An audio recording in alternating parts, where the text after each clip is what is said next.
Subscribe करें हमारे channel को और साथ में दबाएं इस घंटे को। हमारा वीडियो सबसे पहले साली के जमुई जिला से बारातिया साली के कहरा से presented by Ankush Music। साली के जमुई जिला से बारातिया अलियो नाचा भी कि ना। साली के बांका जिला से बारातिया अलियो नाचा भी कि ना।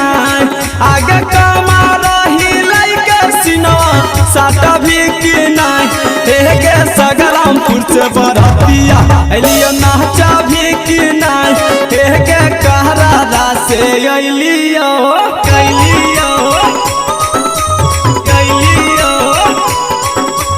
साली के बांका जिला से बारातिया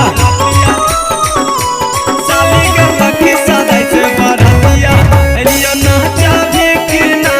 के चानन से अलियो दिल के दिले रहबा है जामुई के बाराती गे करत उदा घाटन साली आजू के राती गे दिल के दिले रहबा है बांका के बाराती गे करत उदा घाटन साली आजू के राती गे। आगे हमारा वाला हिस्सा हमारा बाटा भी कि नहीं। साली के लखी सदाई से बारातिया अलियो नाचा भी कि नहीं।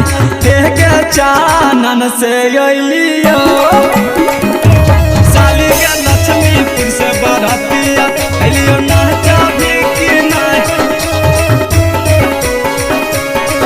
के रामपुर से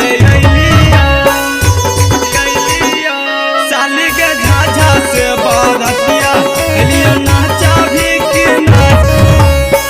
हमारा के जैसन साली मिलत ना मरद के कबहू ना हो देबो मरिया में दर्द गे।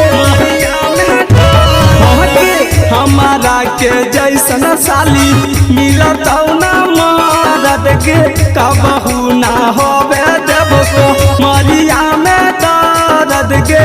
आगे हमारा चिंता छोटुआ के डाटा भी कि नहीं। साली के झाझा से बारातिया अलियो नाचा भी कि नहीं। के धमाना से अलियो